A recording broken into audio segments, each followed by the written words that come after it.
Guess who got brands talking? Brandlive.co.za. You're listening to Inside OUTA. Welcome to Inside OUTA, our weekly podcast that gives you insights on how we at OUTA promote civil activism, active citizenship, by tackling conversations that drive our democracy further. I'm your host, Akona, the producer at OUTA, standing in for our lovely host, Benedette. Hopefully you're moving very well there, Sissy. Today we are in conversation with a very beautiful news reporter, journalist Queenin Masuabi, about the protest season that has actually started way earlier in South Africa than we anticipated, and the role of the media in the portrayal of the stories. Queenin is a news reporter, journalist, as I mentioned. Her long career started at Voice of Wits, where she was sharing human interest stories, and then she moved from there to breaking news for us every day with EWN. And recently she was with the Huffington Post, and we are honored to be in conversation with her today. Welcome, Queenin. Thanks for having me, Akona. Okay, so I'm just going to give you a little bit of context of what we're going to be talking about, and then we're going to go take a break and come back and just unpack all of this. So according to research done by a research company, there has been over 144 protests since January this year of just service delivery. The worst affected areas being the Eastern Cape, followed by Gauteng, and then there was a rise in the Western Cape and Free State. Now, a lot of people are asking, is this because of the election fever starting early for next year? How effective are these protests, especially with the growing violence that's around them? And is media portraying them properly? Are we showing everything that needs to be shown with regards to these protests and the violence, or we're just seeing one-sided stories? And what are the alternative ways in which people can actually engage with, civil activism that doesn't implicate looting and violence and all so forth? So please stay tuned for that, and we'll come back and we'll unpack it for you. Less corruption, more accountability. Stay tuned to Inside OUTA. Today, if you weren't here before, we're just discussing protest season. We're talking about what's actually happening. What are people saying? What is going on? Let's just unpack a few things. There's a clip that will start the interview. It's just a soundbite from the recent protests in Kimberley that were very violent.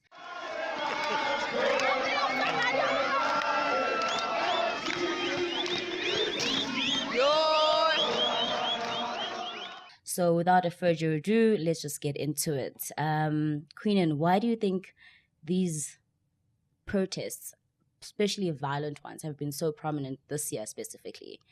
Okay, you did mention in your intro that because of the upcoming elections, that could basically be one of the reasons.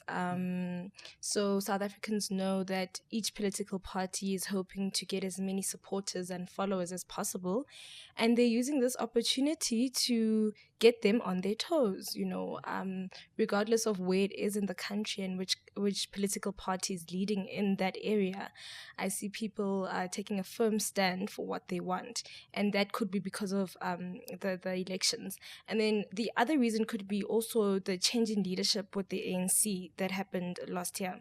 So basically with Cyril Ramaphosa coming into power and being the president of the ANC and the country, I think it's changed a lot of dynamics, right? And he's come in as the anti-corruption president of the ANC, coming in to clean up all the rot. And as you can see, or as we've seen over the couple of months with Northwest Premier Supra Mahumapelo, we've seen in Kimberley with their mayor, Madika, we've seen a couple of other protests where people have protested to see a change in leadership. And obviously that stems from the lack of service delivery. So that could also be one of the main factors why people have been up in arms in the last couple of months, because they've obviously perceived Cyril Ramaphosa as somebody who's going to come in and clean up all the corruption. And that's why maybe they're standing up for that right now. And they wanted, and they're tired of living in an environment where they feel like their leaders are not representing them well, and they are not there to fight for the rights of people, but for themselves. Okay, that's actually quite an interesting second dichotomy that you just put up there. Is that because of actually, I had a question around the effectiveness of these protests, and I'm assuming now perhaps people saw that the vote of no confidence protest worked so well in the exchange of leaders in power. Now they're trying to use the same one within their own small communities. But how effective can we say that these are? Because you find that a lot of these protests are carried with looting, with violence, with burning of resources that at the end become a burden again for the community to rebuild. What would you say like around that? Like, do you think these protests are actually effective in nature, or it's just they're escalating to the violence level because of the ineffectiveness? Like, what is your take on that? It's really unfortunate, Akona, because in the ideal world, we want people to protest and to do it peacefully. But however, that comes with maybe not getting as much attention from government. If it is maybe too peaceful, if there's no havoc, if there's no looting, if there's no outrage. And I think there's also a very thin line between a disruptive protest and a violent protest.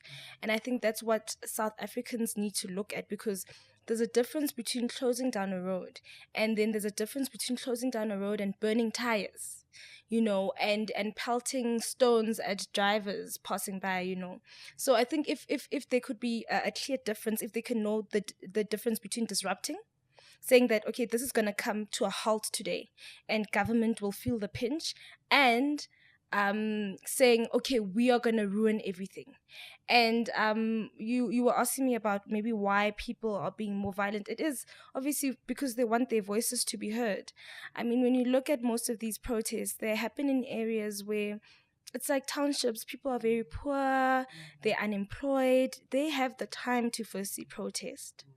Number two, it's people who don't have any other means of getting their voices heard. So I was making an example to one of my friends the other day, saying that when you are financially stable and more privileged, for example, when there was a Spur incident and the form of protesting that people had was to boycott it, right? But they have that kind of capital, and they achieved their goal. But when you are sitting in the township, you have no money, you have no other means of showing the government that you're dissatisfied. You don't have resources to lawyers or anybody in the legal field who will fight your battle. What else can you do? I'm not saying that it's right, but I'm saying that from their perspective, that is why they do it. But they also need to establish the line between disrupting and violence. Yeah. Okay, I actually like the description that you had, because I was actually trying to figure out what a peaceful protest is, and a lot of the word disruptive comes to mind.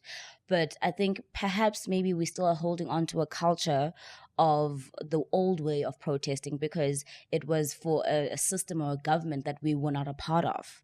And now maybe a mental shift in people needs to happen, because this is still your system now as well, even though as loud as you want to go, which is burning down a library, for example, that doesn't really help you guys in the long run. Maybe it's just a information about protests, because also I find that just going back to the media portrayals of the stories, is that it always seems for me like the journalists go for the most violent stories or the most violent protest, as opposed to reporting, because I heard a thing about there's about 30 service delivery protests a day in South Africa. That's crazy stats, right?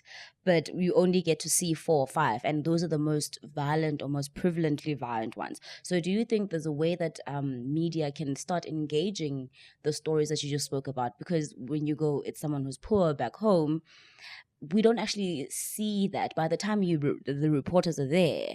So what would you think the best way to report these stories would be? Or it's just... I mean, especially with the Kimberley protests, I'm from Kimberley. Okay. So I got first-hand accounts from my family members and friends who are back home. What was firstly problematic about a situation like that was that the media did not immediately go there. So protesters were fighting for that attention. And that's why things kept on escalating and escalating even more. The coverage was quite minimal. And I'm actually surprised that you were bringing it up in this conversation because it wasn't one of the top stories. Although it was heavily violent. And there were hundreds of people arrested. And there was school was disrupted. People couldn't go to work. There was so much violence. There was so much That violence. was the That's what I'm saying. bottom That line, I think that's why I actually brought it up in the Yes. conversation, because I was just like, this is quite recent and it was so violent.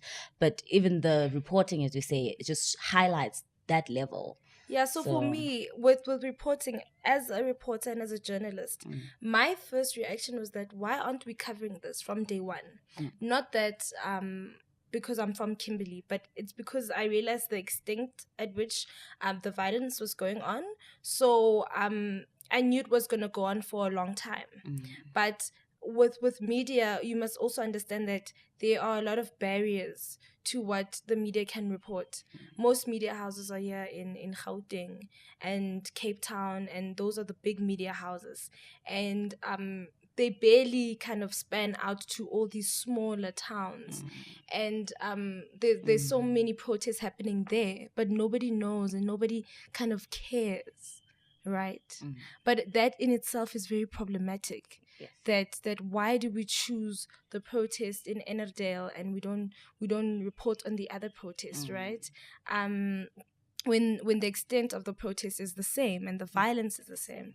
So I think also with the media and reporting on these protests, I mean, I feel like every single protest is firstly important because every single voice should be heard.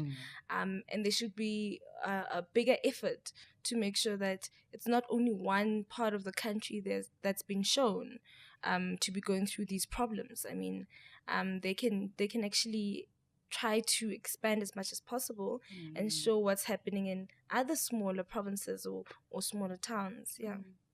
Could you perhaps say that there has to be maybe an investment from media in almost activating citizen journalism, but a safer one? Obviously, we don't want people to be recording people with no permissions, but almost like these stories need to come out if they're gonna say, because media houses might say we're under resourced and blah blah blah blah.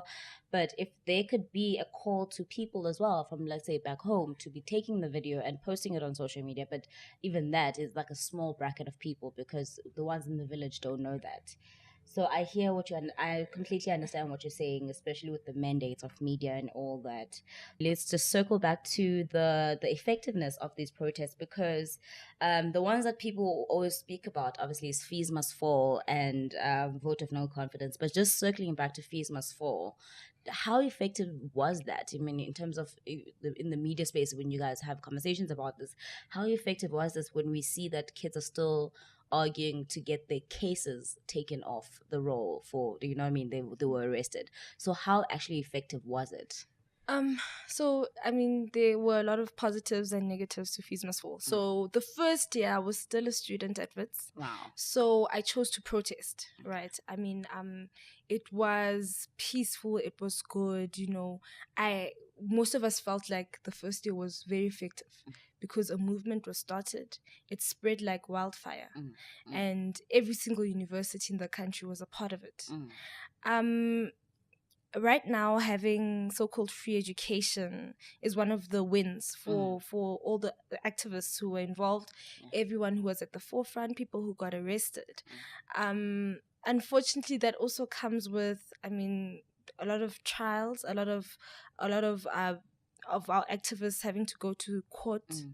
Some of them having to face jail time. There are activists who are in jail as we speak, and to a certain extent, then we can say it was a success because government eventually said, okay, we need to do something about it. Free education was announced. They explained how it would operate and work.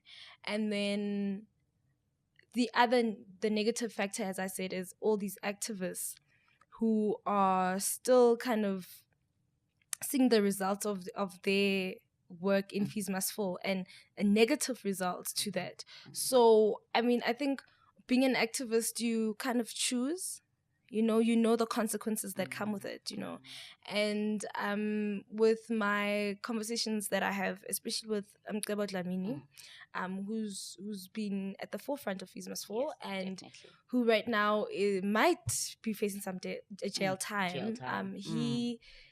I think he kind of knew what he got himself into. As an activist, you know that you're putting yourself on the line. You're putting so much on the line for a certain cause.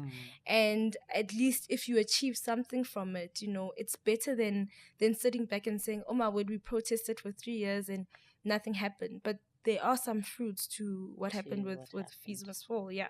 And I think with many protests, I think that they do achieve the goal, but I mean the extent of violence is so much that by the time the goal is achieved, so much has been ruined, so much has been destroyed. I mean, property, we're talking about people's lives, people get hurt, people get killed, so I think that's the only concern, that we need to actually really address. Okay, so I really like that. I like that there's a positive and a negative, but we're gonna take a break and just come back and just talk about your social justice and what ways you think, other ways that citizens can get involved with civil activism. Thank you. This is Inside OUTA. We'll be back shortly. You are back with Inside OUTA. We're talking all things protests, civil activism, and making sure that you can take your democracy further. So we have Queenin Masuabi, a news reporter, beautiful journalist, who is just here today to share some insights and some of her opinions. So, Queenin, social justice is something that's near and dear to your heart. What other effective ways do you think will promote active civil activism and active citizenship with people? What other ways do you think that we can still push our voice to be heard besides, let's say we're completely banned protesting? What alternatives do you think people can have in the ideal government or situation? Yeah, so one recent kind of example is with OUTA Must Fall. So instead of people actually going to the streets, there was a social media campaign where people decided, okay, on Wednesday, it's a blackout. We don't use our phones at all. We only take calls. We're not going to be using our data at all, so that we can kind of raise awareness, number one. Number two, show cell phone providers that we're very serious about it and that we are tired of paying so much for data, right? So social media has been a very good tool recently in how people can mobilize and how people can discuss and how people can see solutions to the problems that they have. Unfortunately, with social media, honestly speaking, it obviously does not show our true population. A lot of people can't afford data. Yeah, that's why they're not on Twitter. They're not on all these social media networks. So we can't always just take it for granted and say we can do it on social media. But I do think that it can be used as a very effective tool. I mean, we can use Facebook, we can use our Twitter, and we can spread the word about certain issues, It does happen, and I think it's something that I've seen before. Whether it's been effective, that's still negotiable. That's negotiable. We're still up for Yes. debate on that one, because obviously they do call us the armchair activists. Yes. The Twitter, the finger activists. Yes. Even though I do agree there've been some campaigns on social media that really worked in terms of driving awareness. But I guess it's one of those things where you drive awareness up to a certain point. Exactly. And then at a certain point something else needs to come in. Yeah. So I recently actually read that if you have 16 or more people, then you now become a protest. Yeah. So if you and I had placards and the 16 of us out there, we need to actually get permission from our local municipality, which was apparently a lot of the recent So apparently, a lot of the recent protests have been actually illegal ones. So I just wanted to find out from that. So what are the steps that people need to take and actually to get organize a peaceful protest? Like, what are the steps? Like, you're at home now, you're tired of what's happening. It's gonna be peaceful, being the operative word. What steps to what people must, where must I go? What do I do? Yeah. Who do I speak to? So first of all, after mobilizing your people, I think that the number one thing is to speak to whoever is joining your protest, to explain to them what kind of protest you want to have and what you're trying to achieve, right? So that whoever comes knows that there's going to be no pelting of stones, there's going to be no fighting with police, right? And then you obviously have to speak to police about which streets that you're going to be protesting in or going through.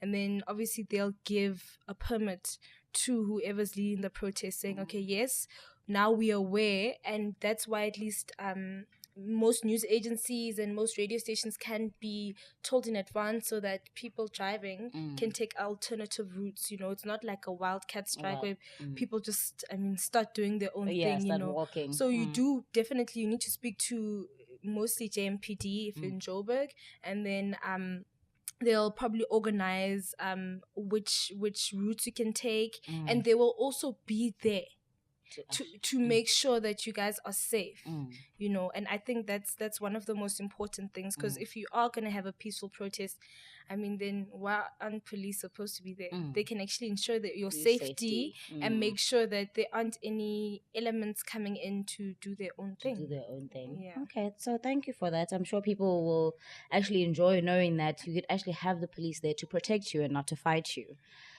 Which is something that I think will need to come across a lot if we're going to continue having protests going into elections next year. But just to wrap it up, I just want to, social justice is a big thing for you. Anything that you're working on at the moment that, want people to support you on? What are the things that are near and dear to your heart at the moment going into elections next year? What are you seeing? Your thoughts, sentiments, the nature of the country at the moment? We're going through a lot, let's be honest. Yeah. I think one of the most important things for me right now is the youth vote. I think that with the EFF coming into politics since 2013, they've kind of stirred things up, Right now, when you're looking at universities and who's running the SRC, you can see it's going head on head when it comes to EFF Student Command and the SASCOs and the PYAs from ANC. So I think for upcoming elections, I just want to see what different political parties are going to do to attract the youth vote. Because when I look at the last elections, was it national? But there was kind of a holding back from the youth. There was a survey that showed that many young people don't want to go out and vote. Of course. You don't even know who you're going to vote for, and you don't know what results they can bring to you. So I want to see, with the EFF trying to steal the youth vote and having attracted a lot of young people, I want to now see what other political parties are going to do going forward to make sure that they also can attract young people to their political parties. So and it is about the youth at the moment, because the youth is rising up, and there's unemployment, and so yes, I'm actually looking forward to seeing what they're gonna actually do for the youth, and hopefully by that time we'll have like peaceful protests only in South Africa, where people's voices are heard, and we don't have to deal with the violent side of it. Like we can finally be able to be heard without hurting each other. That would be interesting. Okay, so thank you so much, Queenin, for taking the time to talk to us. It's always nice to be in conversation with other young people, because we are trying to get our voice out there to make sure people are becoming civil activists, and we just making sure we're all driving our democracy further and not taking a backseat with things. So thank you to our listeners. Thank you to you for being here, for being amazing. And we'll watch out for your articles and reporting with the upcoming elections, and the protests hopefully will not be so bad going forward.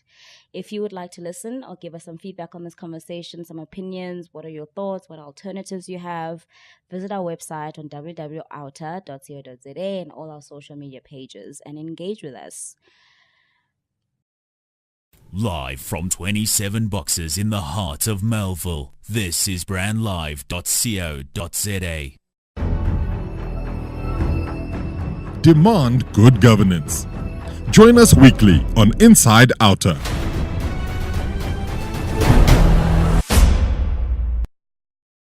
Join us next week as we talk about the role of media in driving our democracy further. This is Akon at OUTA. Your host, Benedette, will be back next week, continuing the conversation on civic activism. Thanks for listening to Inside OUTA. Tune in next week when we delve deeper into undoing tax abuse. Harnessing the power of talk radio. brandlive.co.za.